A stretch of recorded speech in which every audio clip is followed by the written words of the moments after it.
So we are short of staff and I couldn't find someone to help me take notes. So I will be taking notes while Do you want me to do that? hopefully. Are you sure? We don't know what she wants. Well, you just want me to just, I shouldn't put it on you. no, We just want to know what you want. That's all if right. you tell me what you want, I will, Specific feedback so that we can share it. Yes. Basically. I can go Feedback. away, just give me notes. Oh my gosh.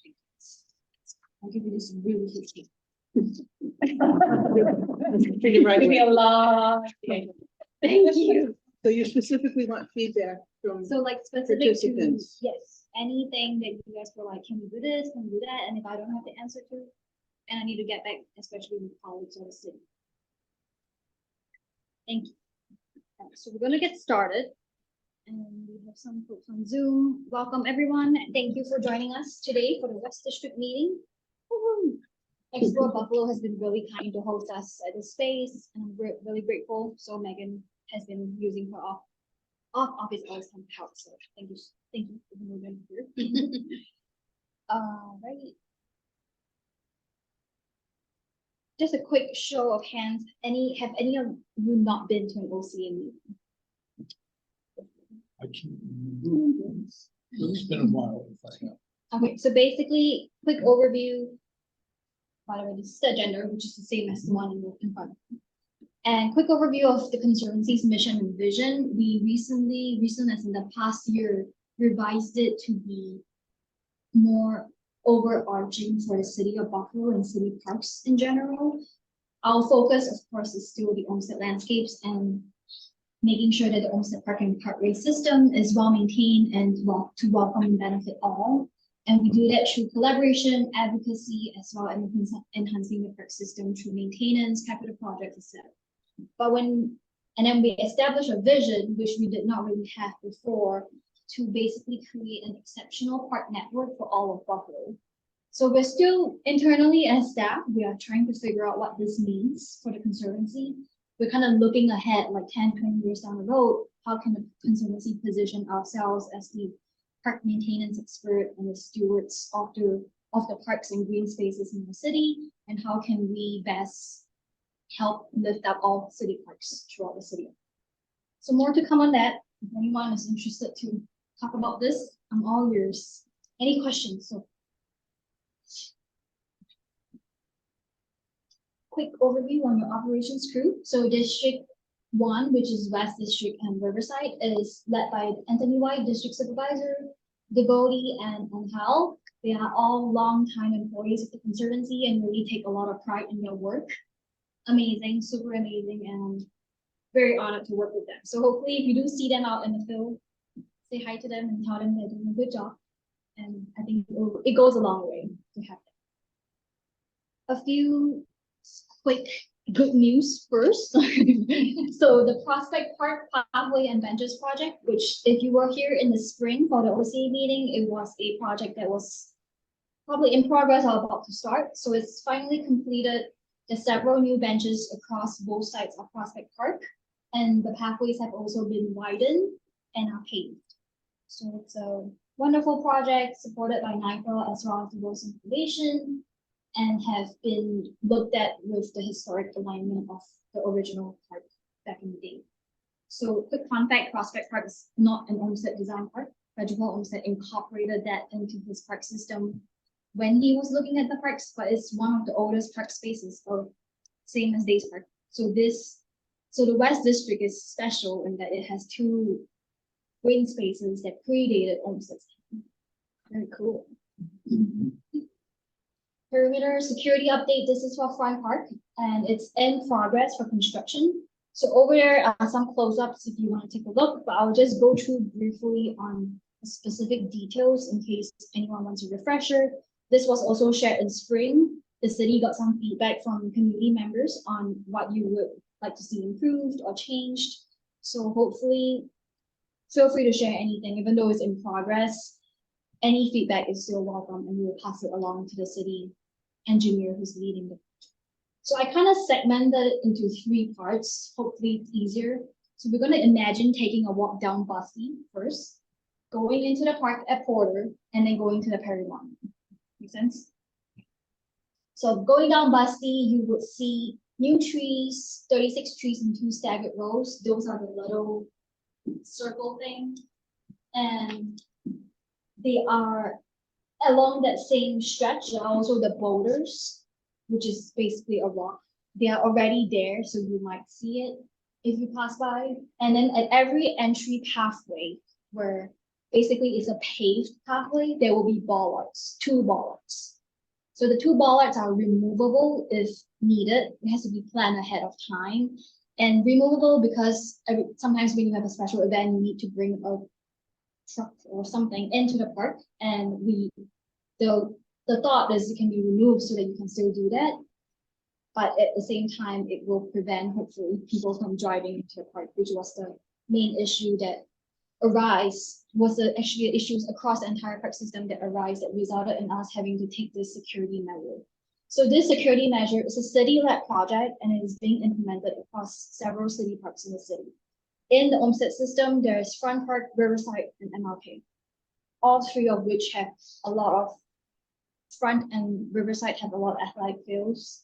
So like here, there's the soccer field, Riverside, there's the baseball, football, and having cars driving in when kids are playing just wasn't something that we wanted to wait for accident to happen. So yeah, so this is the current situation.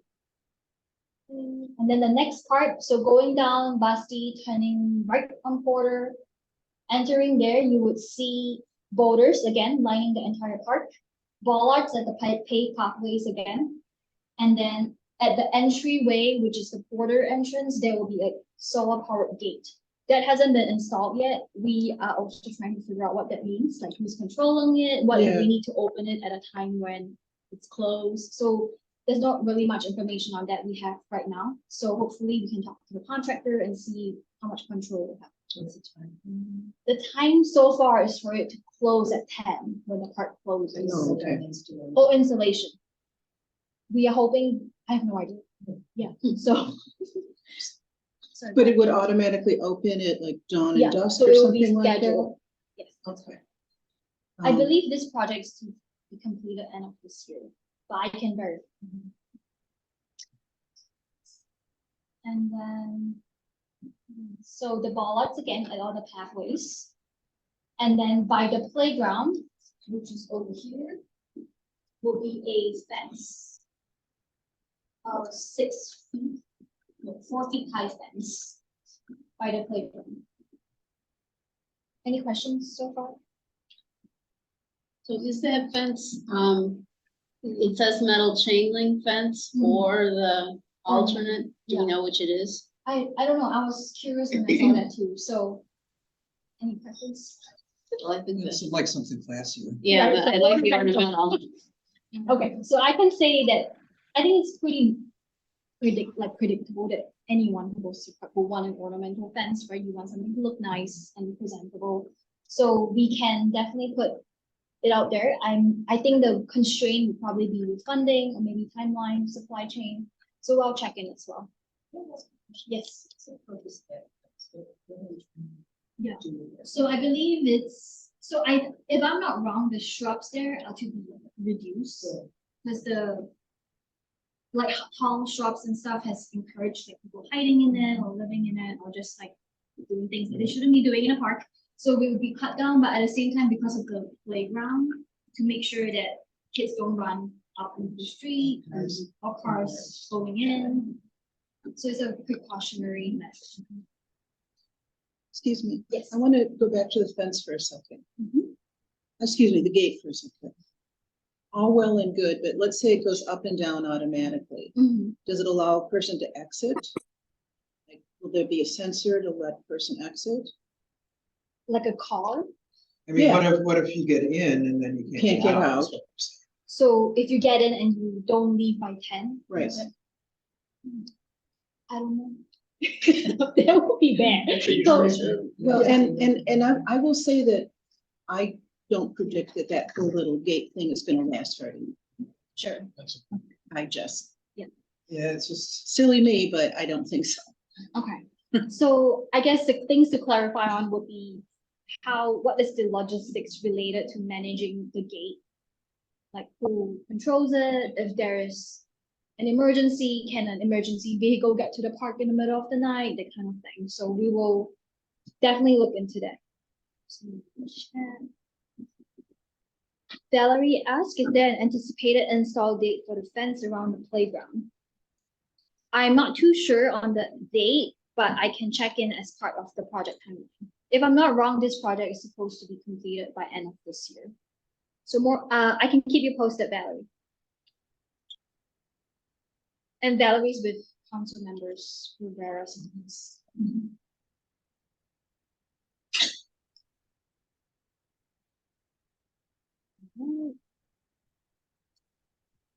The next part would be the parent monument. So over here, the main thing that is different here is basically the speed humps around the monument.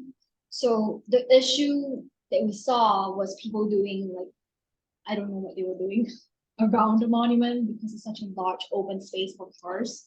So hopefully the speed humps would prevent people from doing that and damage their car instead if they do it. I bet they And won't get out by 10. oh my goodness, yeah, we'll see how it goes. I think this is like a new. I can't think of any other park that has a. Right, because if I've been down there so many times and Mhm. people take the radio control cars, like it's a Oh. great, yeah, and it's, it's that's, the only place they can do it, and people just naturally gather down there and they race their radio control, it's kind of fun. it's kind of fun and it's, And I don't know what speed humps would do to that, but Sure. that's the activity that I see happening most often in that circle is people with their little. Mhm. I Things know going at the last several years at our meetings that we've had, people from that area have talked about that there were a lot of cars racing and doing things like that in that area. Yeah, Not little cars, like. No, like regular regular. cars. that's an ideal location to do, donuts and Mhm. drifts. Yeah. How fast can you go around that? Right, right. Yeah. Different experience. Uh, No comment. 50 years ago experience, So- we'll put it that way. so can we leave the 3 speed bumps on the side and leave the straightaway for the people who play with their cars, or is that just, out there? Mm. Sorry, can you say that Okay. again? You've got 4 speed bumps is the way. Yeah, that can you get looks? Can you rid of put- the one Can you take that's one on the out? straightaway? I don't know. I think I would have to ask, and the reason behind that would be, For people to play with their radio control cars in the lot. I mean, I've seen people have races there. I mean, honestly, Cute little races. little Yeah. races. I'm not too sure how the city will respond to that. I think I have to ask. We can check in more on that. And I do know that they paid the speed hump. They paid something to set up the speed humps today. That was what I was told. So, not too sure. I think motorcycles were also a big issue in that area too. I don't know, since is the like- city's been, Like Cracking later down. at night. Yeah, Right? yeah. Right, I think so. I think with the city's priority being safety first, which is reasonable. I think that makes sense, and also our priority. This would likely be a trial to see how it goes, and we will probably reassess it again in a year, see how people respond. And I mean, a lot of it is to train behavior, I think, including the boulders, to hopefully it's like enough of a sign to show that you're not supposed to drive into the park. And sometimes I've told someone who drove into the soccer field like, hey, you're not supposed to drive in here, do you mind moving your car? And they genuinely did not know that they couldn't drive in the law.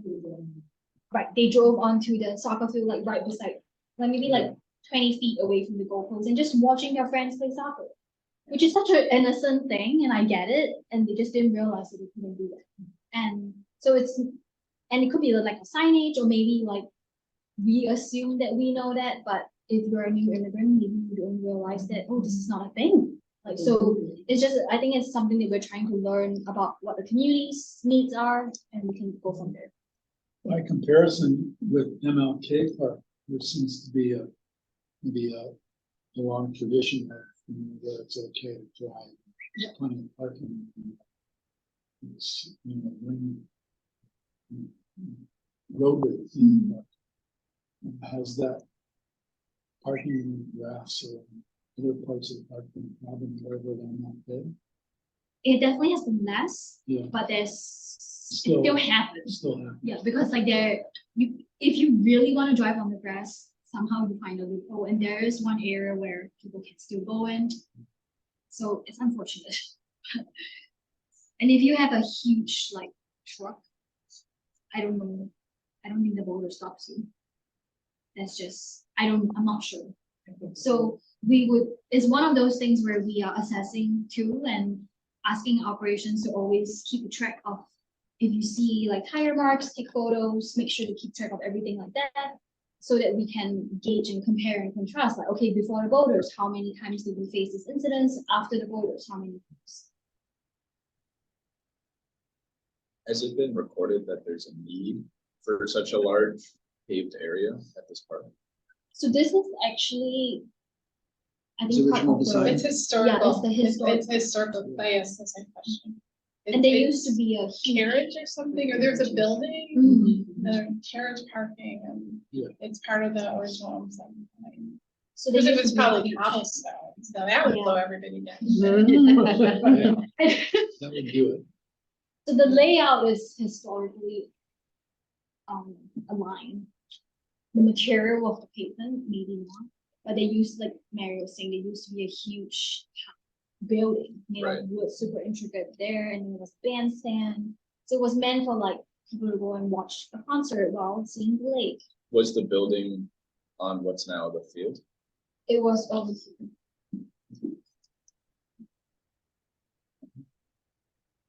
So if you go there, there's actually an augmented reality thing that you can try and do yourself. Suzie, I'm just gonna say this for the record, that a lot of this things that are happening in this park that upset people, Mhm. sound like they are police issues. And is there any involvement, conversation, discussion, meetings, anything with the Buffalo Police Department regarding this? We want to do that. We actually had a conversation today on not just Front Park, of course, like City Park wide on, there have been a lot of vandalism issues this year, much more than the past few years. And I can show you like an Excel spreadsheet of everything that happened. Is absolutely unimaginable. And the amount of costs incurred and labor trying to like erase like a graffiti or something, people breaking into buildings or something like that takes up a lot of time away from the regular work that the staff has to do. So we are also committed to that. Yeah, so we are hoping to talk with the police department on how we can either have more, maybe, I don't know, joint messaging to hopefully combat this across the city, or if there could be more patrols at certain hours. It seems like it was a very, very frequent present. No, I said it a lot, and we noticed that. That's it. And my husband just did it the other night, he said the police came in, shooting some cars like it was 10 o'clock. Okay. So, I believe they are here. Well, that's good. That's good to hear. Can you see the picture? Only I can see it. Mini picture. It's Linda's trying to show a historic photo. It's a print of Front Park.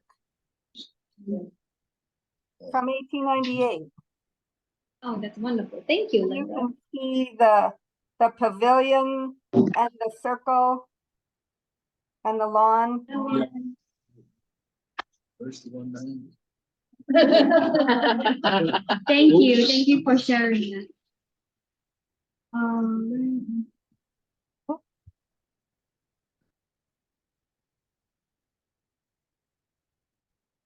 Oh.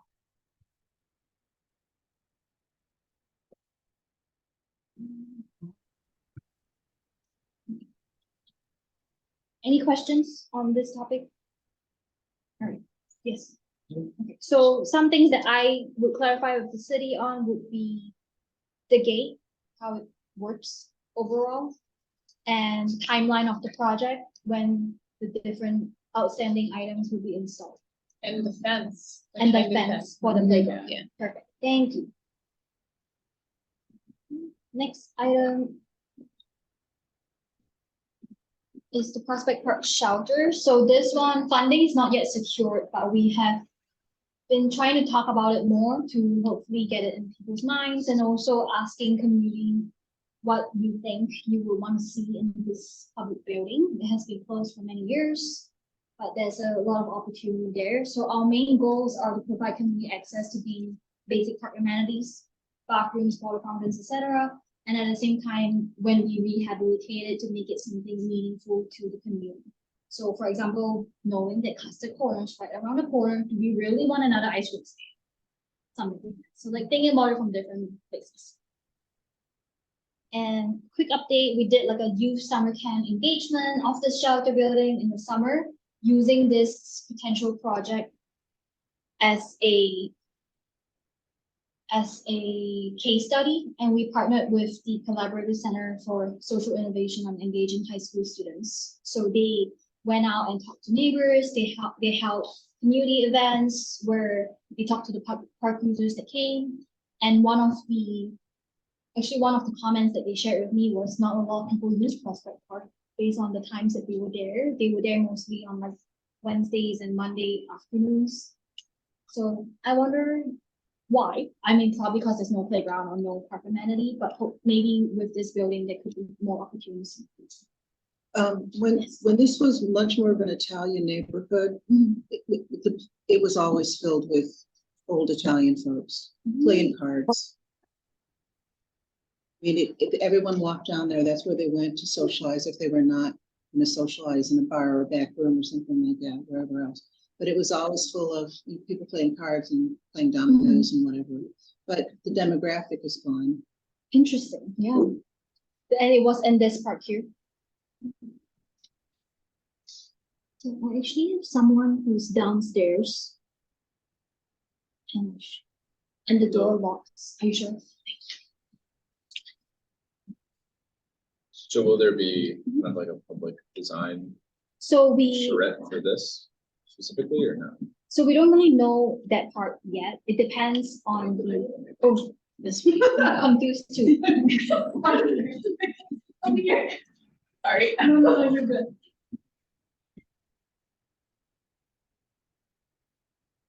We are waiting to see about how we can get funding. It's through a state grant, I believe, and that would impact the timeline.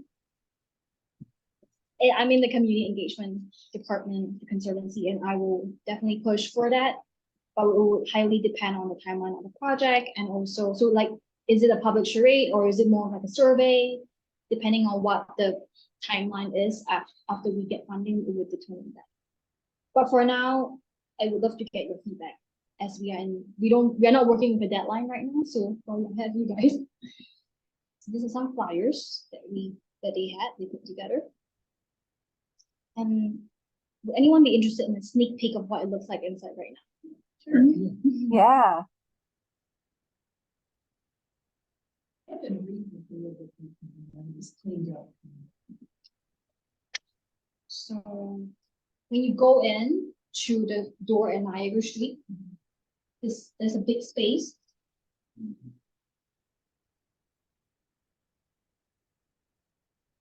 Oh, wow.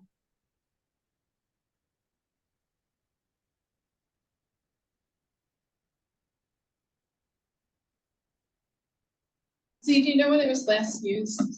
I think it was last like rehabilitated in the 90s. But I don't know if that means it was used. We got a few neighborhood meetings. Really? Just gotten done, it was really spiffed up, Oh, cleaned okay. up, you know.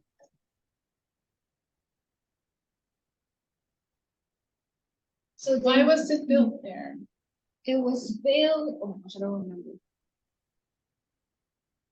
I don't remember. I'm sorry. That's okay. It's Sorry. not, Yes. Hmm? Is that, are those flyers like, It's a purpose-built Ways. building. to provide input or what? oh no, those were just like promotional flyers. Promotional flyers that they gave out, that the youth summer camp group gave out to the community when they were. So this one was the recruitment flyer, and that one was the flyer that they gave out to the neighbors in the area when they did a giveaway. So there's survey. Yes, so they also like put a survey together. It was kind of like an experience for them to put a community engagement plan together with me, who's not really, I mean, I was trying to like, okay, this is how you do a community engagement thing. So it was an interesting process for them. And for me on the Conservancy end, we were able to engage with the younger generation to see like, oh, where does your interest lie when it comes to something? So what about these also? They, unfortunately, they didn't get a lot of responses. Which is fine, so we're still gonna use whatever they've established to move forward with what they have, and it will probably be part of the once we roll out the full community engagement plan, we part of. So, while we're on this, I am going to ask.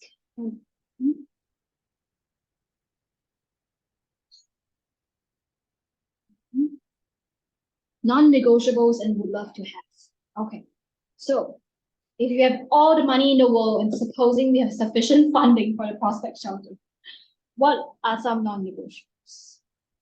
And if you're in Zoom, feel free to just shout out your answer as well. I think accessible bathrooms. Accessible bomb-proof bathrooms. Accessible what? Sorry? Bomb-proof, How do I spell it? Sorry. bomb-proof, like very, very rugged because. Bond. Experience. BOMB. Bomb, like an atom bomb, Oh, sorry. maybe a bad term to use, but. Durable. Experience of Project Park, the bathrooms, perennial problem. Oh, really? Okay. Well, would they have an attendant at the bathroom? Unlikely based on city bathrooms in public parks, there isn't an attendant. Right, so, and is there open bathrooms in the other parks now? Yes, there is in a few parks. Okay. Cause you know the obvious problems, but I know it'd be great to have bathrooms. Yes. It's one of the few places that you have a nicely paved way that someone that maybe has difficulty walking or is in a wheelchair could actually get there and use the park. I think a bike repair stand and pump outside would be nice. Is that non-negotiable or like to have? Non-negotiable. Bike repair stand, so bike racks as well. Sure. I'll take it. I think there's a bike rack. with a library. Right, okay. Have you involved the Hispanic heritage community at all? Or, I know they're building something new on Niagara Street Right, yeah. and they renamed the library. Mhm. I feel like they would be, might be that new community that you're talking about, filling in the Good chunk- void. Good chunk of, yeah. I can touch on it in a little bit, but yes, we Oh, are okay. definitely trying to establish more engagement with the communities that live in the neighborhood, and knowing that not everyone has time to come to a community meeting, but I appreciate you all very much. But, so how can we still engage them, meeting them where they The National Guard, Mhm. when I lived over there, used to use it for like bivouac practice, like they would hide behind the trees and Oh, wow. run out. It's kind of free. But they may be a resource for either funding or care. I mean, if someone was breaking up the bathroom and a guy showed up with his seagull, they might stop. Kind of like a steward. They would be good stewards of the park. They used to use it quite a bit. They landed a helicopter once in Prospect Park. Yeah. Interesting. Will you give us funding if we let you land a helicopter once a month? Yeah, part of the deal. I would say. So like flower beds. Yeah, I wouldn't have Aesthetic. Very non-Olmstedian choice of lights. Around building. Right. I think non-negotiable also needs to be like lighting. Lighting, good lighting. That's Good important. lighting. Exterior. Yeah. Exterior. It could also be rugged and bomb-proof, I guess. I feel like it's not so much, it is the facility itself, but it might be more money to have activities there. Mhm. You know, like maybe it's a summer camp or it's yoga, or if the facility is clean and there's good bathrooms, there's no end to what can happen there. I think mostly we walk around and through the park right now because it's just, there's benches, and that's what it should be, not a huge sporty place, but a quiet place, and that's what it is. But the building, that is for activity. So the funding has to follow the activity, I think. Which would So mean, the funding, the funding for rehabilitating the building would be to rehabilitate the building. And there might be funding that is required after that could be more programmatic based. But right now, the building is not safe for anyone to enter. It is not, we can't rent it out because it's not structurally sound. Yes. right. So like there are different areas that we need to have funding for to make it so that we can make it publicly accessible.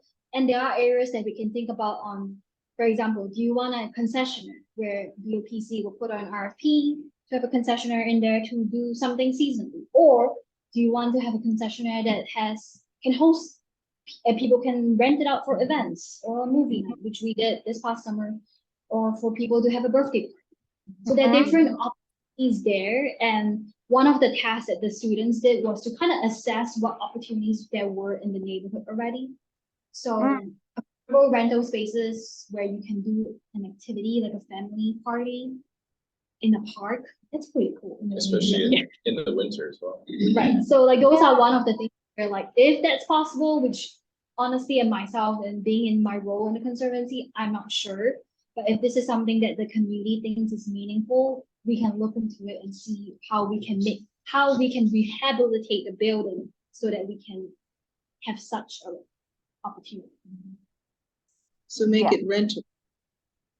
If that's what the community wants. Anecdotally, where I work for Westside Community Services, and we did a lot of, at one time before I worked there, they did rent out space, but it's very difficult now to do that with liability, etc. Yeah.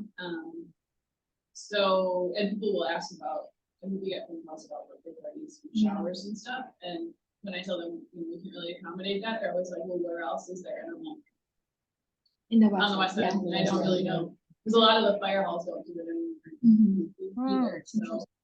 Oh, you can, down by the New York State Park and the outside of the harbor, you can rent a picnic shelter. So rentability of spaces can't be that. And we do rent spaces in the park system, like our main office, the Parkside Lodge. I mean, you have to have insurance and everything. I mean, you have to sign like a liability rental agreement and all that process, but there is opportunity there. It's just whether is it viable and would the community use it? Because ultimately, if we do rehabilitate it to be that kind of amenity, we want to make sure the community can afford it and that they would actually want to come to the park to do it. So more engagement around that, but something to think about. And if you guys feel like there are opportunities for us to go to a location to engage a group of people, and maybe at the Bell Center or like you were saying, the Hispanic community, we would definitely do that in the community. So I have a question. If the building is not sound the way it is the building itself historical, meaning the only thing you can do is repair it or rebuild it exactly the way it is? Or if it disappeared overnight and all there was a picnic shelter, would that be the end of the world? I don't know what the historical value of that building is. Yeah. I mean, the park system being on the National Register does have limits around, especially when it's structured as already in there. So my gut says that it's already part of the National Register. And when I say sound, I mean like what's the Structurally. what's the thing in the floors? Yes. So, and those have to be all somehow fixed, right? And it's an old building back in from that time, so.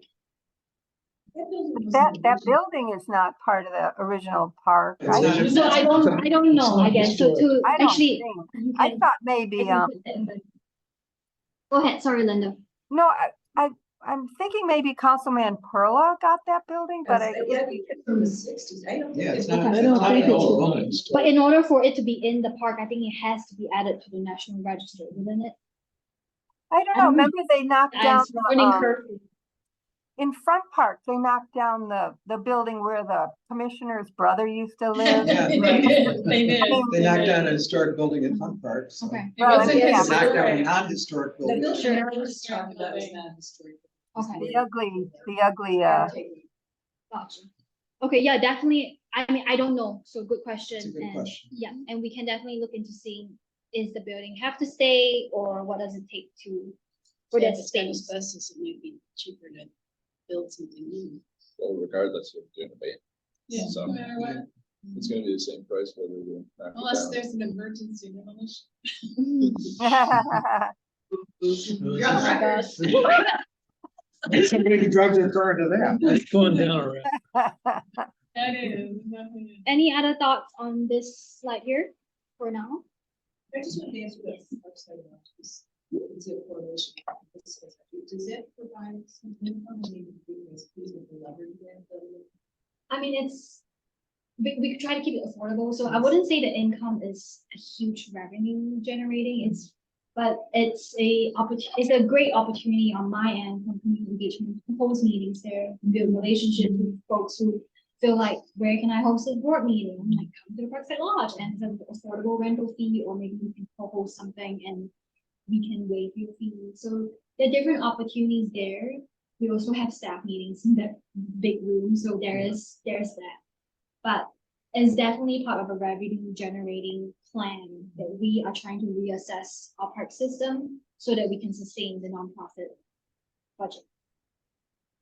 And is that, I'm assuming, there has to be staff under, management? So like our staff, yes. So anytime someone rents a space, we have to have a staff member who works for them. So there's a cost. you know, we have to think about parking too, depending on how big of a thing you would rent the space for. Mhm. If it's, Yep. if people would want to, you know, if that would be a barrier to people wanting to use that space. Yeah, for sure. During the school year. Yeah, right. Now that we're here, I'm trying to find the flag. They're over. Okay. Okay. So now, thank you all for your input on the prospect shelter. So more information to come, and definitely open to hearing any thought and feedback on the engagement process. For Days Park, we have been in coordination with the Days Park Block Club as well as the charter school for a long time now, and they've been great partners. We are especially grateful to Days Park Block Club. Debbie, thank you very much for leading the charge and coordinating all the meetings. So these flag icons are symbolic. They're literally symbolic because, and this is a good photo of me. There we are. So the flags, if you ever see the flags in Days Park, this is why they're there. So Debbie, do you want to give a little spiel? Yes, so what we decided a couple years ago, the Elmwood Village Charter School has a fairly large population of students, and one of their core beliefs, I guess you could say it that way, is that they believe that their students should be outside, engaging, playing in the neighborhood, and they're right opposite Days Park. And Days Park has a lot of issues. We have large trees which provide a lot of shade, and we have trouble with grass growing. So, and then we found ourselves with, 100 young feet trampling in the park every day. It would be 1,000 feet, because there's 500 students, and we have 2 feet. So anyways, so what we decided to do is, in conjunction with Olmsted and with Elmwood Village, we kind of formed a coalition. And, one of the ideas that I had was that if we could, tell the teachers where would be the best places to have their kids playing, that's what we would do. So initially, we started out with yellow flags and red flags. And the yellow flags were for weather that we've had, like over the last few days, the ground is really saturated. So there were some places where the ground was pretty decent, so they could go over there and play, like on a day like today when it dried up a little bit. So I would put some yellow flags around that area just to caution them. And then there are places that are perennial problems, that we didn't want the kids in at all, that it really was being destructive. And so we would put the red flags there. So that we did that all last year. And then in the spring, I looking at the park, I kind of thought maybe to reduce some of the wear and tear on certain areas of the park, if we could section the park into 3 sections, that we would have what we called an active zone every day that would rotate. So we kind of have 3 zones. The zone that's in front of the school, and then there's 2 that are to the east of that. So right now I've been putting yellow flags there because I told the teachers I didn't have green flags. So now we're gonna put the green flags up, and that is where we're gonna suggest that the students go to do things like, kick a ball around or play tag or whatever they're doing.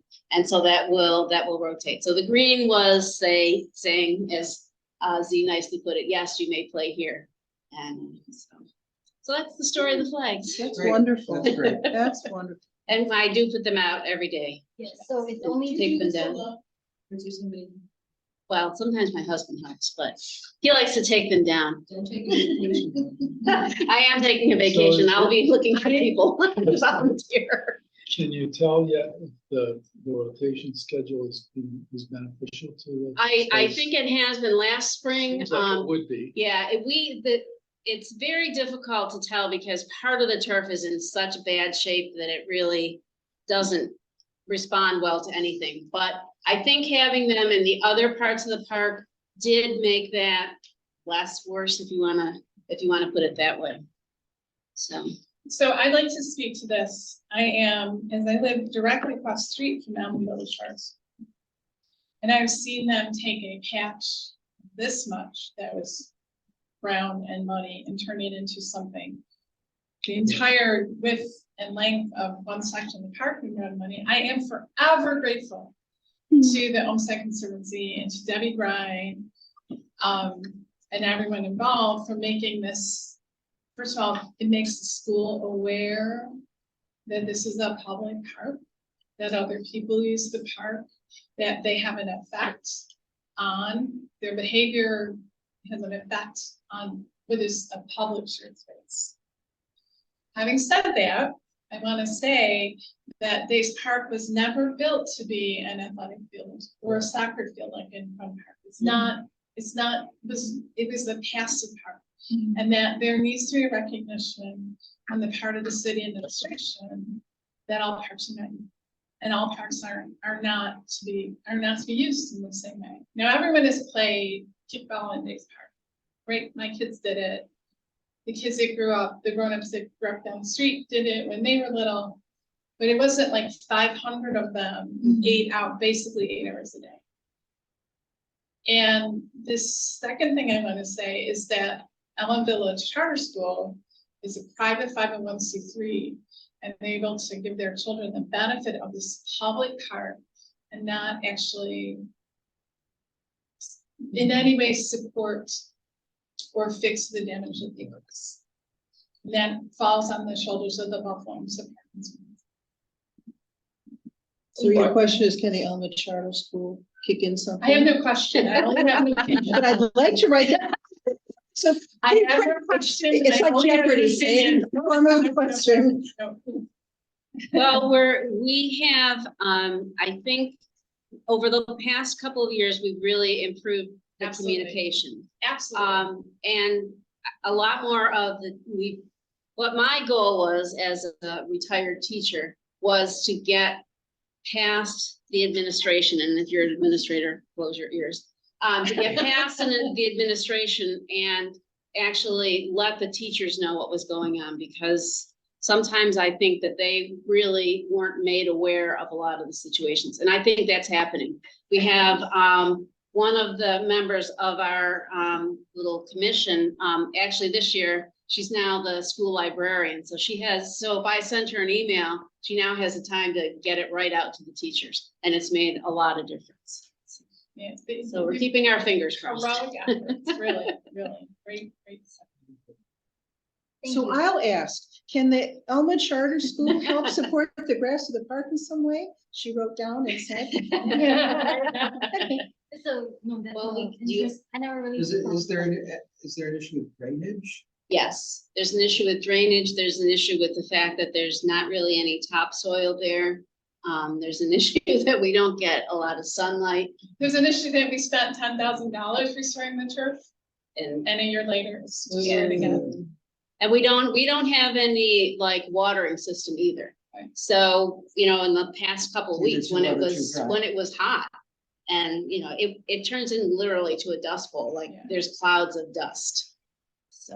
And the it's- school has, the Elm Village Charter School bought an existing Buffalo Public School that was geared for children, 4 to about 8. Yeah, it was, Yeah. built to be kindergarten to 4, K to 4. Yeah. And so their playground is built for children from like 4 to 8 or younger. So playgrounds come in 2 sizes. They come in like 2 to 5 and 5 to 12, and they have the playground for the 2 to 5-year-olds. Right. So they know it's not a fun place for them to be. Playground. Do you want me to talk about our leaf raking, or are you gonna talk Um, about how Sure. okay. yes. So, what we've decided to do with this is we're trying to engage the school more. So last year, we had, and actually, I guess the year before we had started, we had, the school and the volunteer coordinator from Olmsted. We did a couple of events together. In the fall, we had the kids come out and do leaf raking with us, which was a lot of fun. We had a great time, and they learned a little bit about the park. And in the spring, was it the fall or the spring when you did when you talked to, when we did I think history? I Was it talked to last them in year? the fall, and then they helped, They did in the spring too. before, Yeah. Yeah. So anyways, what we wanted to do when the kids came out is we gave them a little bit of an education about the park.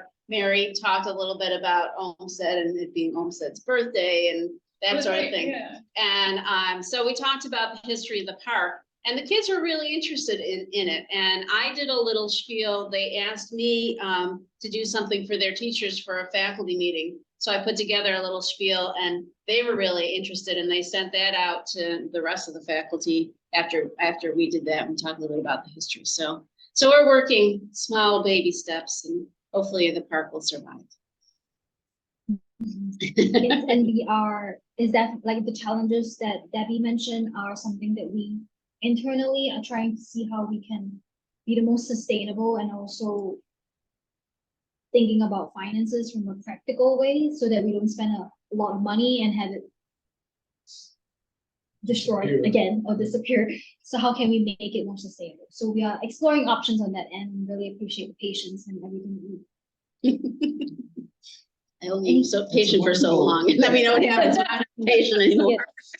But like this partnership with a school and a block club is something that I have learned a lot from personally, is in terms of community engagement, and we really hope that we could have relationships like that across all different parks with the different schools in every park neighborhood, as well as the block clubs. And Okay, so let's go back up to Prospect Park. Is there any coordination with Judo? so we used to have a contact there, but he's no longer there. So trying to establish a relationship again. So Duval Porter Campus School is on the corner. Yeah. They're a grammar school. But they're closing that school. They're sorry, gonna move, Linda, go ahead. they're closing that school. The, Are they really? Yeah. yeah. They're not closing Duval Porter. Not Da Vinci Duval. moved off of Da the Vinci. Oh, Duval pardon campus. me. Pardon me. You're right. I'm mixing up with, Yeah, I taught at Da Vinci for 30 years. gotcha. No, so- I'm not questioning that. I believe you. I was mixed up. And Okay. also BPS School 30, which is right down the street from Prospect. So we're trying to establish all these opportunities there and see how we can Maybe engage. some of the Elmwood Village kids would like to walk over there. I could put my green flags over there. Oh my gosh. Follow the order. Oh my gosh. Right. Don't write that down. The next item is wayfinding and interpretive signage. So this is a system-wide project. For wayfinding, we have started phase 1, which is a lot of replacing, basically refreshing existing signage that has been pretty old. So you might have seen them online. Basically, these are park IDs, so the ones that you see when you enter the. So the refresh ones, this is at front, at 2 locations are refreshed. One, we're removing it entirely and replacing with a new sign. I passed by it today. It's like literally falling this way. So we're gonna take that down, and it will be hopefully done by end of this year. So these are the cross streets, and this is the one that will be removed and replaced with a new sign. And yeah, by end of this year, hopefully. Oh. Just a little visual. Good This is sound. fake, yeah. Not real. All right, this one has been done at Porter. This one is at Basti and Porter. That looks where- really nice. I That's drove by pretty. there the other day. I thought it looked really nice. For Prospect, completely new sign, so also hopefully to be done by end of this year.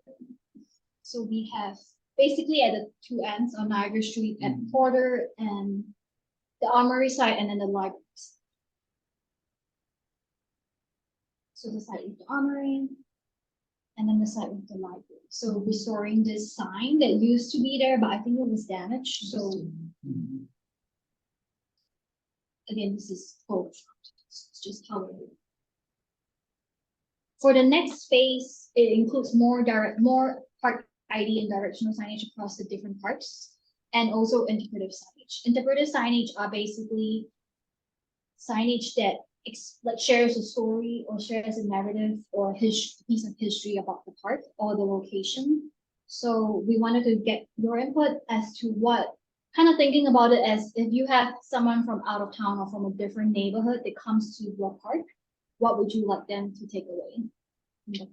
So we're gonna go back to the Jamboree. Is this specific to one park? This is specific to the West District, so Oh, okay. Front, Prospect, Days, like the Circle Parkways, and I'm personally not in the capital project part for this project, so I'm not too sure about where you will put a sign for a circle. I'm not sure if that's part of it, but if you feel very strongly that there should be a sign at a specific circle, I can. Yeah, but I think, Or even where Days Park has never had a sign. right, Right. so something, and we can definitely explore that, because again, Well, one of the oldest, We talked about that. Yeah. so to Dude. have, Yes. Spray of orange concrete in front of Days Park would be a perfect place for signs. so it will be something that we would put into the phase 2 of this, especially because all these signs will be completely new and needs to be written out, passed through the commission, parks departments, just many layers of process, and we want to do it right. Also taking into account different opportunities for different languages. Is there a way so that we can make it accessible to different communities that live in the neighborhood and other areas to meet communities where they are? So any thoughts? I'll put on Days Park. What did you write? Days Park? No, take it right out. That was not my plan here. Oh my gosh. Well, it would be nice to have some sign designating it as an Olmsted Park. I don't think we want a huge sign like or even in the park. You Well, can have it in the orange, the orange concrete. yeah, or I Mismatch. was thinking like at either end, like in the circle parts, but Mm. I mean, I don't know. But not as, I don't think as large as the signs, you know, for example, that you were showing for Prospect Park. I think something, just something small. The size. Yeah. Bigger I- bigger than the green I flag. think It's as big as- I respectfully disagree with my vote. I think these park needs a sign in the park at all. I think it may be appropriate and right as you enter from Elmsted, if you want a particular interpretive sign, like the street, we kind of have one, but the construction has knocked it over. People be coming back, hopefully. We're hoping we get it back. Okay. So, okay, I guess for Days Park, We would have to be, our block club would have to meet and Yeah. it will be a contentious issue. Yes. and we can definitely continue the conversation. Yeah. So I would just put here BOPC, Days Park Block Club to meet. And again, I don't know if I mentioned this, interpretive signage phase 2 has no funding. So we're trying very hard because we think it's important and we want people to be able to, because it exists at so many places. Go to any county park, state park, it's there. So why not city parks? And it's at some city parks right now, but I'd like to see more that just talked about the Olmsted Park system. And if you were gonna have these little contributive things, that's, you know, the system in Olmsted and I mean, there's so much you could write there. Yeah, and I think Olmsted's like original drawing for the park or whatever space you're talking about would be interesting. so original park plan. The original park plans are just the fact that this was such a highlight of his career that, you know, the same guy that designed Central Park really thought that Buffalo was the peak thing that he did. And just how he planned it and what So history of the park that system. testing, okay, Yeah. Park system is how maybe about about Olmsted and about Buffalo. Buffalo. Frankowski. Yes, sure. About federal homestead. And also, if you all have historic photos, I have I know everything you- we need. yes. I have photos. Yeah. I have the Olmsted map. So be nice. nothing about every day. And all like different opportunities like that. And if you feel like there is for example, the Hispanic Latino community, who a lot of them now reside in the lower west side, is there a way to talk about it and share how the neighborhood has changed over the years? Or the history of the west side neighborhood as it relates to the parks? So different. I don't know if this is even interesting to people who use them. Right, so things like that. Do you guys have, like, you must have the early history, the pre-Olmsted history for Front Park? Not Front Park, Prospect Park? It was Fort Um, Porter. Well, Yep, Fort yep, Porter was we do have- nearby. Yeah, Fort Porter, but the park was not part of the fort Porter was ground. here for the peak. Yeah. Exactly, So yeah. Prospect Park existed before. Front Park. Homesteads. Yeah. Yes, Yeah. exactly. And my Yes, yes. understanding is Prospect is one of the highest points of the city. That's why it's called Prospect. And they could Yes. look over during the War of 1812, look from the park, because obviously nothing else was between Prospect Park and the water by that point. And they could see across to Fort Erie, the fort over there, to see what they were up to. So, but you guys probably have that, but to me, that's super fascinating. Awesome, thank you. Yeah. So I'll put history of Prospect Park before the Olmsted Park system, which I heard there used to be a reservoir by the armory, which is The Armory incredible. site was a reservoir, yeah. So Yeah. different history items like that for sure. Yeah, might, Yeah. depending on how deeply into the historical and backstory and scannable information can be right there rather than have it all on placard. Yep. Somebody Oh, else that's a getting cool idea. it, they would be able to bring that up and get much more in-depth information. Yeah. And possibly even augmented reality, Yeah. scannable, and be able to hold it up and see what was. Yeah, that's cool. We kind of dive into the AR side a little bit. It's harder than we thought because the old photos are pretty low resolution. So Yeah. it was tough for the designers to make it look real. I mean, whatever we did it for front part, so the Lakeview House, as well as the Quarry Garden in Delaware Park as a trial for both. Very interesting, but it's not as real as you think it is. Even if it's just like a sketched Yeah. outline, Mhm. like trying to recreate it to look real is probably, like you're saying, very hard. But to make it look like it's very different than what reality is, but still. Sure. Yeah, my guess is that, you know, the sharpen aspect is going to be changing drastically over the next few years to the point where you might be able to take a low resolution image, Mhm. and it'll be turned into something that looks as Yeah. like it was shot yesterday. Yeah. Things are really changing fast. There's also the canal, because you've got, you've got Fort Porter, you've got the canal, there's a canal history, because that ran right below that, had that cliff bluff, whatever you want to call it. It's there. Mhm. Right. So Front Park looked out on the canal. For the AR thing, do you have the, just kind of a tally of how many times they've been like accessed? Because that looked probably a lot of work for them to do. Yeah, it is. So one thing that we learned is, so we don't have enough capacity to maintain the app. That is truly a struggle. So that's one part. And so that's one. It was expensive to get it, but it was grant funded. It was like a new opportunity for a new way of engaging with park spaces, was a new technology. So that's my answer for but I have not really checked it how much times people have done it. And when it came out, it definitely hit a huge incline. But right now we are lacking capacity in sustaining. So that's the current situation.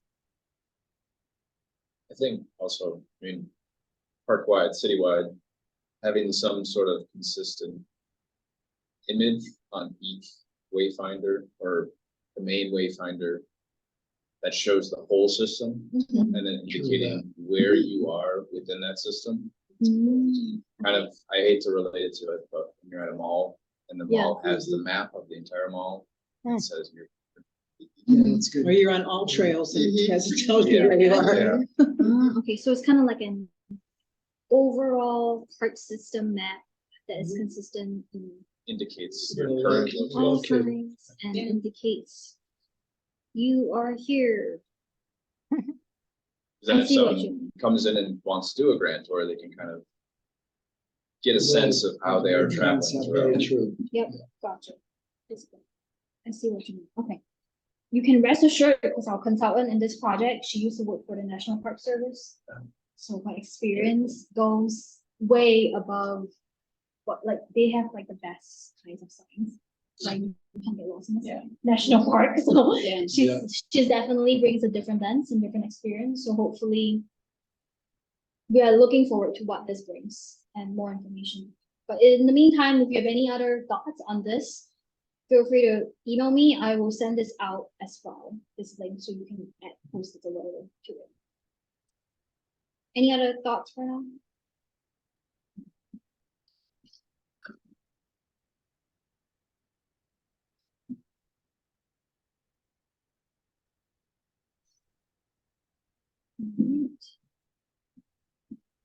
Vandalism, we kind of briefly talked about it just now, but to re-emphasize, if you see anything, hear anything, please call 911, 311. It matters when the police or the 311 calls do log everything, and it does make an impact on police presence. So we, as a conservancy, are not enforcement, so we do not put our staff in a situation where they have to tell someone to leave or to do something that would make them feel uncomfortable or be in danger. So ultimately, when we see something, we call 911. So if you see anything, please do the same thing and Is- tell that to your neighbors. Are there Yes. signs that say that in the parks? I If don't. you see Speaking of something- signs. Speaking of signs, so seriously, is there Yeah. something like that? I don't mean big, giant, scare people away signs, Mhm. but is there something that says if you see something, say something? Yeah, Call 911. I don't think there is. Maybe there should. Yeah. So while as part of this signage thing, there are many elements to the signage project and also wayfinding as well as like ordinance rules, park rules, and those will all be refreshed as well. So I think there's a potential there to be incorporated. Thank you. I know a lot of college campuses have like Mhm. emergency buttons. Yeah, Is that at all something that, I don't know. Yeah, I'm not too sure. yeah, I don't know if that's something that You think that's possible? I- the Conservancy would do. Can you see the amount of potential for misuse though? I mean, if you get people who want to drive over boulders, imagine what they're gonna want to do with the button. Yeah. Yeah, I don't know, they're on college. Yeah, but college campuses do have their own rules, right? Yeah. Yeah. So So I think- state schools are state police. But I guess they No, are. They have their- Facebook they have their Academy own- has its own yeah, they have their department own. as well. My state school had its own, or had the state police on site. Extra state food. Just in Syracuse. Yeah. So yes, security continues to be an ongoing topic and probably one of the things that we'll hopefully talk to BPD eventually about on what are some ways we could do, is signage something that will be impactful and any other opportunities. Right, this is just an overview of special events that occurred in the West District this year. So many different events ranging in different sizes. Bike tours with Explore Buffalo, as well as like Pride event, the Black and Latino Pride Week. Prospect Park, we hosted a movie night with the Adventure Community Center. And that is this year, one of our goals to engage and build a better relationship with the Hispanic Latino community. So working with their board to put together a community event and bring the community to Prospect Park, watch a film together, and at the same time get to know the Conservancy a little bit more. So I would say relationships take time and a work in progress always. So trying to see if there are other opportunities for us as BOPC to maybe go to the community center to table or to host a little community meeting there. Maybe with translation present, different things like that we're trying to explore. To your point on. Are you engaging guys with the community. aware of the Western New York Urban Trek Challenge? This sounds really familiar. Yeah. It's a great kind, Black Rock Riverside Historical Society is actually using it for a fundraiser, but I wonder if there's some way that you guys can get in on it. Basically, there's like 20 different treks in and around the city of Buffalo. And most of them involve, I mean, there's a Delaware Park one, there's a Front Park one, there's a Casanova Park one, as well as, you know, along the river and at Tift and things like that. But many of them involve parks, and people pay like $20 and you do the recommended walking route and you take a picture of yourself at a certain point. And then if you complete it, you get a patch and you end up getting fabulous prizes. But I wonder if but that's something that happens in the parks. And Sure. I don't know if there's any way that we could work collaboratively. Yeah. But Black Rock Riverside gets like, I don't know, $5,000 a year off this. So who gives them the fund? It's the guy Because that people owns it. pay, Sorry, what? It's owned by, I can't remember his name. Do you know his name? Outside Chronicles, Yeah, Mike Radomowski. yeah, and but- he's gonna donate money to the Chesapeake Conservancy in the future, just, you guys teach your own thing. But That's he's gonna the make other them one challenge of that he the does. beneficiaries, so I don't see why he wouldn't make Olmsted But one of their he does, beneficiaries. that's the big outdoor hiking challenge thing, but the urban hike challenge, he specifically works with Black Rock Riverside. Oh, only them, okay. But I don't know if there's some way you can get in on it, because it really is the parks that Yeah. it's centered around. Yeah. So urban hike challenge or urban trek? Urban Trek Challenge, the Yeah. Western New York Urban Trek Challenge. Interesting. No, that's But really. you should look it up, and just read about it. There's like 20 different hikes. You have to do like at least 12 of them, It's and fun. you get a patch. And there's a bigger hiking challenge that goes in Chestnut Ridge and around, but this one is mostly just Buffalo and surrounding area. But in terms of, you could at least, cross publicize with each other. Yeah, absolutely. I mean, we'll definitely share it when they have it. It sounds like, It happens all summer, Right, basically. okay. It just finishes, starts in May and it finishes up this week, so people Sounds do it on their own. I'll look into Sure. it. Maybe there's a way where we can support like Road Riverside Alliance's work and Very nice. I'll send it to you. thank you. Yeah. I'll try. As they promote it, because they're a wonderful partner in the Riverside like work community, and if there's any way we can support them, I would definitely do that. And if he would be willing to maintain their funding and donate to us, even better. But yeah, for sure. But yeah, you can, the guy that he's provided the structure, and Black Rock Riverside, I think, maintains it. Yeah, like they program. Yeah. Awesome, cool, thank you. But worth looking into, because it really centers in a large part around Buffalo. And no, I think it will meet the goal of encouraging people to go to different parks. Oh, It does. absolutely does, and yeah. Especially if you've never been there. And thank you. Is Go Bike then involved at all with the route that goes to the different locations?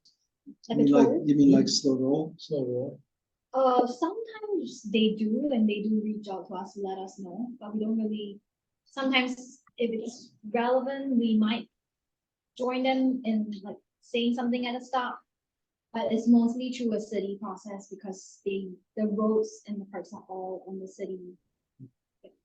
But they usually have a theme for each one of their Right. slow So if the rolls. theme aligns with the But Conservancy. But you could have a Olmsted. theme for, Specific. Yeah, for sure. Right. Explore Buffalo actually does a full system bike tour.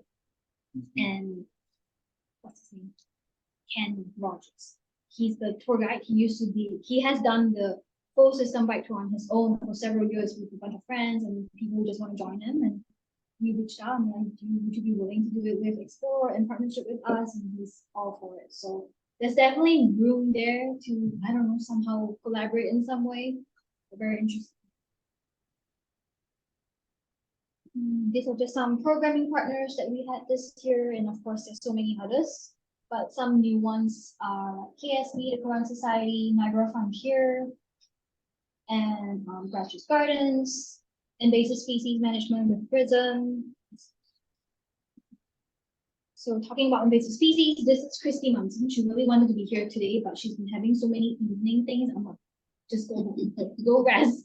She's also doing school part-time, so a lot going on. She is our volunteer coordinator, and she also leads the Invasive Species Management Task Force, where she strategizes and executes invasive species management throughout the park system. So they have walks and talks, where it's basically a guided walking tour with her, and she will tell you about different invasive species that exist in a specific park.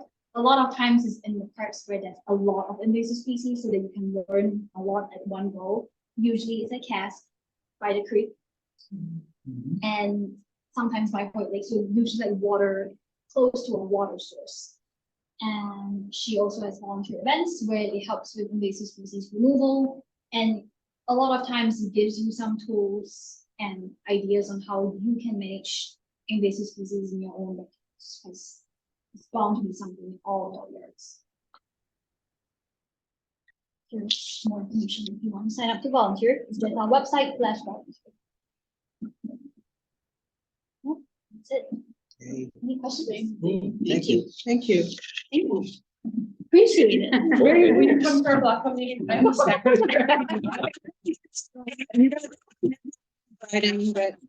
Thank you, Linda. Oh,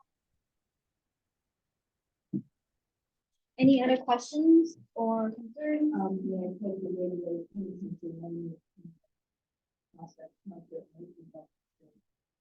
Scratch, okay. Oh, yeah, we need some more in Days Park too. This makes me- Sounds good. I will check it. Linda? Both in Dave and Prospect. Thank you. Both sides. This is probably like a very far off thing, but just on that topic, is there any plans in the future, like class up the trash receptacles? Because I know when you go like around the ring road, Delaware Park, Mhm. it's just like garbage tote, garbage tote, garbage tote, garbage tote. And it kind of takes away from the park. Sure. I know it's great that they're there, it's great they're being utilized. But I know- guess it would, if anything, this would have to be a city decision because it's a standard that is consistent across all city parks. Thank you so much. Right. And the city Because picks also- up the garbage. Yes, and the Not city only picks up the the garbage. So they need the ones that go on the trucks. Yes. Or Yes. fit into the trucks, whatever. Let's see. So. Huh. That's the situation. On that note, though, the city released a new composting program, Yes. and that's really exciting. I have So it. Do you have it? We're It's gonna hard have- to get, It's a know, pilot is right that now. a so- waiting list? Yeah. yeah. How's it working?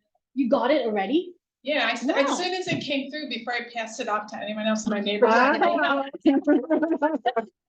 But gosh. we have a lot, we have like 6 or 7 people. I don't know, we're not on. Yeah. It works out really well. They come way before the garbage people. Right. And they leave you, they have like a little thing, say is biodegradable plastic bag. You just fill your stuff up in your bag. and then you take it. I think it's, So I think, well, how many people do they take, like 2,000 customers or something? 200 per district times 9. Well, it's close